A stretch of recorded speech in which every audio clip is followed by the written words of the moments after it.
प्रिय भाई और बहनों, आज का शुभ संदेश के लिए आप सभी को हम स्वागत करते हैं। जो भी तू कर रहा है यीशु वो देखता है।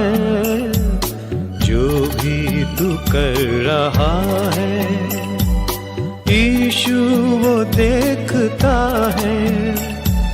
हर पल का तुझको इंसान, हर पल का तुझको इंसान देना हिसाब होगा। इंसाफ का तराजू यीशु के हाथ होगा। खुल जाएंगी किताबें जब भी हिसाब होगा। इंसाफ का तराजू यीशु के हाथ होगा। आज का संदेश परमेश्वर के दास नेल्सन थॉमस मुंबई से बांटा जाएगा। प्रार्थना के साथ सुनिए। थोड़ी देर के हमारे मनन के लिए आइए पढ़ेंगे यूहन्ना का सुसमाचार 4 अध्याय उसका 24वां पद। John's gospel chapter 4 verse 24। परमेश्वर आत्मा है और अवश्य है कि उसके आराधक आत्मा और सच्चाई से उसकी आराधना करें। प्यारों, पिछले कई दिनों से हम यीशु मसीह और समरी स्त्री के बीच में जो बातचीत है वो देख रहे थे। 21वां पद से हमने देखा कि वो आराधना के बारे में, सच्ची आराधना के बारे में समरी स्त्री से बातें करते हैं। 2 बातें खास तौर से हमने देखा कि नया वाचा के आधार पर कोई खास जगह या समय आराधना के लिए अवश्य नहीं। और दूसरी बात हमने 23वां पद से देखा कि सच्चे आराधकों को पिता परमेश्वर ढूंढ रहा है या चाहते हैं। और आज हम 24वां पद से तीसरी और अंतिम बात को देखकर इस विषय को समाप्त करेंगे। तीसरी बात, 24वां पद में बहुत ही खुल्लम खुल्ला यीशु मसीह कहते हैं, सच्चे आराधक परमेश्वर के आराधना करने वाले आत्मा और सच्चाई से उसकी आराधना करना है। एक बात को मन में रखना है, सारी आराधना सच्ची आराधना नहीं है। ये हमने देखा पहले ही। ये जो 24वां पद में प्रभु यीशु मसीह 2 बातें वास्तव में कहते हैं। आराधना आत्मा में होना चाहिए, आराधना सच्चाई से होना चाहिए। ये दोनों को हम विचार करेंगे। कैसा है आराधना आत्मा में करना? मतलब यहाँ जो आत्मा के बारे में लिखा है वो परमेश्वर की आत्मा की बात नहीं है, ये हमारी आत्मा के बारे में है।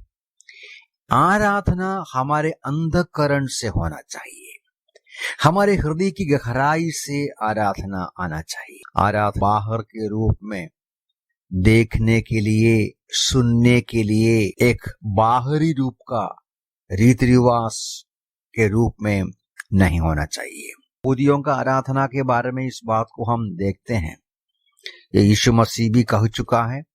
लेकिन यीशु मसीह ने जो वचन पुराने नियम का यशायाह का पुस्तक से कहा, मैं आपके सामने पढ़ता हूँ। यशायाह का पुस्तक उसका 29वां अध्याय में 13वां पद में इस प्रकार हम लोग पढ़ते हैं, प्रभु ने कहा, इसलिए कि ये लोग अपने मुंह से तो मेरी आराधना करते और अपने होठों से मेरा आदर करते हैं, परंतु इनका हृदय मुझसे दूर है। मेरे प्रति इनकी भक्ति रट्टी रटाइया परंपरा मात्र है। देखिए, परमेश्वर इस प्रकार की आराधना पसंद नहीं करते। यशायाह का 48 का 1 भी मैं आपके सामने पढ़ता हूँ। यशायाह 48 का 1 में भी, हे याकूब के घराने के लोगों, तुम जो इसराइल के नाम से पुकारे जाते हो, यहूदा के मूल से उत्पन्न है, यहोवा के नाम की शपथ गाते, इसराइल के परमेश्वर से प्रार्थना करते हो, पर सच्चाई और धार्मिकता से नहीं। सुनो, इसलिए वो पहला अध्याय में, यशायाह का ही पहला अध्याय में यहोवा परमेश्वर कहते हैं, देखो मैं थक गया, तुम्हारा जो बलिदानों को स्वीकार करके मैं थक गया। उसका 11वां पद से लेके परमेश्वर कहते हैं, तुम्हारे बहुत सारे बलिदान किस काम के लिए है?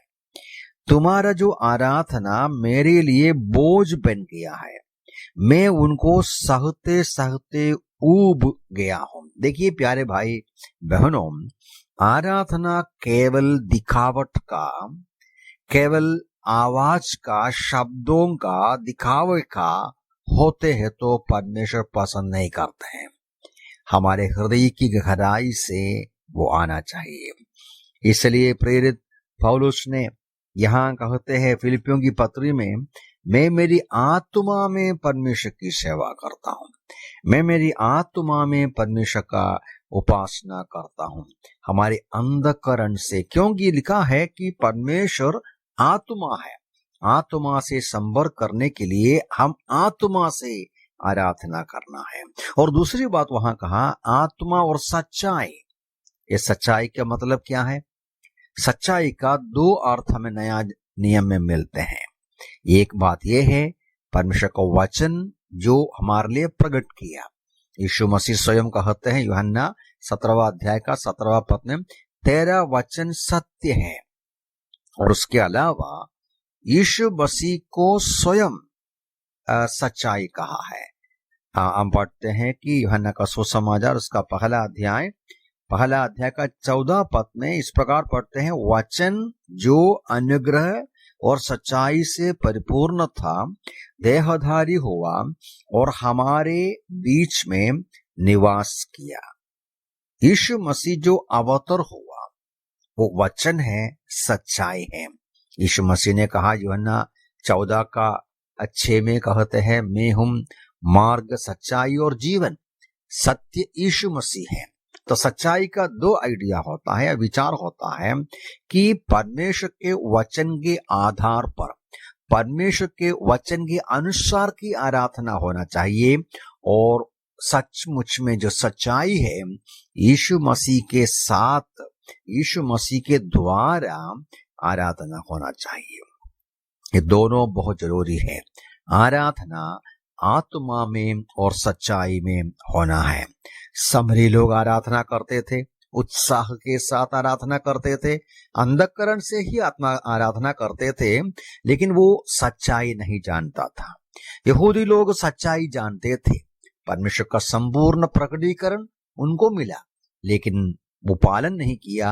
हृदय से, आत्मा से, अंतःकरण से वो आराधना नहीं किया, केवल दिखावे का आराधना किया। इसलिए वो दोनों प्रभु पसंद नहीं करता। परमेश्वर के सामने स्वीकार योग्य आराधना आत्मा और सच्चाई का होना है। वहां लिखा है अवश्य है। अवश्य मतलब ये जरूरी है, इसमें कोई ऐसा नहीं है कि आप बदल सकते हैं या ऑप्शनल है। ये अवश्य है कि आराधना आत्मा और सच्चाई में करना है। ये कैसा हो सकते हैं? ये होने के लिए परमेश्वर का वचन का मनन करना है, परमेश्वर का पुत्र यीशु मसीह से संपर्क करना है। परमेश्वर का वचन को मनन करके वचन की सच्चाई को समझकर पवित्र आत्मा के नियंत्रण में, पवित्र आत्मा के भरपूरी में, पवित्र आत्मा के अगुवाई में हम पिता परमेश्वर के सामने पूरे हृदय से, पूरे दिल से, हमारे अंतःकरण से उसका आराधना करना है, उपासना करना है। मेरी प्रार्थना है कि प्रभु हमें सहायता करें।